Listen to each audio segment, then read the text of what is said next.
लोकसभा चुनावों की तारीखों की घोषणा के बाद ही लगातार स्टूडेंट्स के दिमाग में एक सबसे बड़ा सवाल ये था कि जो एग्जाम्स हैं, जो 12th के बाद जो एग्जाम्स होते हैं, तमाम एंट्रेंस एग्जाम,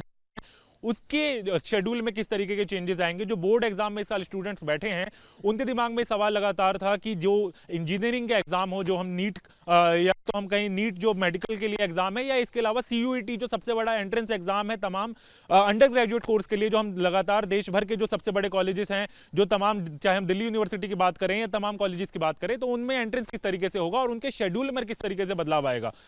सीयूईटी अगर हम आपको बताएं, जो कॉमन यूनिवर्सिटी एंट्रेंस टेस्ट होता है, वो एग्जाम जो है वो एनटीए कराती है, यानी कि नेशनल टेस्टिंग एजेंसी के द्वारा जो है वो एग्जाम कराया जाता है। तो ऐसे में लोगों के दिमाग में सबसे बड़ा सवाल यही था कि किस तरीके से इनके शेड्यूल्स में बदलाव आएगा। पहले ही एनटीए की तरफ से ये कह दिया गया था कि जो एग्जाम्स हैं उनकी तारीख जो है वो 15 मई के आसपास जो है वो रहने वाली है। लेकिन इसी बीच जब लोकसभा चुनावों की डेट्स की अनाउंसमेंट है, सातों चरण के चुनावों की जो तारीखों की घोषणा हुई है, उसके बाद जो है कहीं ना कहीं बदलाव जो है वो देखने को मिला है। तो अब जो है एनटीए की तरफ से ये कहा गया है कि जो एग्जाम्स होगा सीयूईटी अंडर ग्रेजुएट कोर्स का, वो 15 मई से लेकर 31 मई के दौरान जो है वो होगा। अगर हम आपको बताएं तो सीयूईटी एग्जाम्स के दौरान, यानी कि जो 15 से 31 मई तक का जो समय जो ये रखा गया है, उसके अंदर दो फेज जो है इलेक्शंस के जो है वो देखने को हमें मिलेंगे। 20 मई को एक फेज है और इसके अलावा एक 25 मई को भी फेज है। तो ऐसे में स्टूडेंट्स के दिमाग में बहुत बड़ा सवाल है कि किस तरीके से इन फेजेस में अगर इलेक्शन ओवरलैप करता है और डेट से ओवरलैप करती है, तो उसमें किस तरीके से जो है इलेक्शन जो है और उसके साथ साथ जो एग्जाम्स है वो कंडक्ट किए जाएंगे। तो अगर हम इस साल की बात करें तो एनटीए की तरफ से ये कहा गया है कि सबसे पहले तो जिस तरीके से अभी एंट्रेंस के लिए जो शेड्यूलिंग का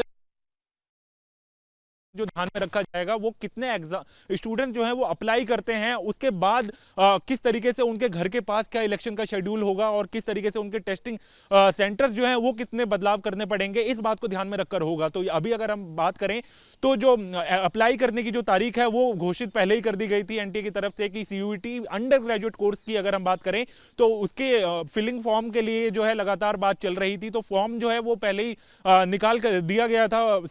तरफ से, लेकिन अब जो अंतिम तिथि है इसकी वो 26 मार्च है, यानी कि 26 मार्च तक जो है आप फॉर्म भर सकते हैं। आप एनटीए की वेबसाइट पर जाएं, वहां पर जाकर ये फॉर्म फिल करें और उसके बाद एनटीए देखेगी कि कितने स्टूडेंट्स जो हैं वो अप्लाई कर रहे हैं और उसके हिसाब से टेस्टिंग सेंटर्स जो हैं वो तैयार किए जाएंगे, क्योंकि दो इस बार ओवरलैप हमें देखने को मिल रहा है। और आपको हम बताएं कि एनटीए ने पहले ही घोषित कर दिया था कि जो तमाम जो एग्जाम होंगे सीयूईटी अंडर ग्रेजुएट कोर्स के, उसमें बदलाव हमें देखने को मिलेगा। इस बार अगर हम बात करें तो दो नए सब्जेक्ट्स जो हैं, जो डोमेन एक्सपर्टीज के जो सब्जेक्ट हैं, वो इस बार खास तौर पर जोड़े गए हैं। एक फैशन स्टडीज और एक टूरिज्म का, यानी कुल मिला के अब जो डोमेन स्टडीज के सब्जेक्ट हैं वो 29 हो चुके हैं। और इसके अलावा अगर हम बात करें जो लैंग्वेज कोर्स हैं वो 33 हैं और इसके अलावा जनरल टेस्ट, यानी कुल मिला के 63 जो हैं वो सब्जेक्ट्स के ऑप्शन आपके पास रहेंगे।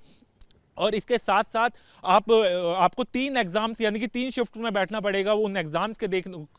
एग्जाम्स में अपीयर होने के लिए। और उसके हिसाब से ही एफएक्यू एक जारी किया गया है एनटीए की तरफ से, उनकी वेबसाइट पर अवेलेबल है, आप जरूर जाकर चेक करें और उसमें देखें कि किस तरीके से टाइम शेड्यूल जो है वो भी बदला है। यानी कि अगर हम बात करें तो एक कम से कम लैंग्वेज कोर्स जो है वो आपको चूज करना ही होगा। उसके लिए लगातार ये कहा गया है एनटीए की तरफ से कि स्टूडेंट्स ध्यान में रखकर जो है अपने डोमेन सब्जेक्ट्स देखें और उसके अलावा जो उनका लैंग्वेज कोर्स है वो भी बड़े ध्यान से चुने। तो इस ऐसे में आपके लिए सबसे बड़ी बात यह यहाँ पर यह है, जो स्टूडेंट्स जो इस साल बोर्ड में अपीयर हुए हैं, कि आप सबसे पहले जो एफएक्यू जो रिलीज किया गया है, जो फ्रीक्वेंटली आस्क्ड क्वेश्चन का जो एक डेटा रिलीज किया गया है, उस डेटा को आप ध्यान से देखें, उस डेटा को ध्यान से पढ़ें और उसके अनुसार ही आपको जो ये फॉर्म है वो फिल करना है। और उसके बाद इन तमाम डेटा को आधार पर जो एग्जाम का शेड्यूल है और किस तरीके से आपके घर के पास कौन सा सेंटर पड़ेगा, उस दिन वहां पर क्या कोई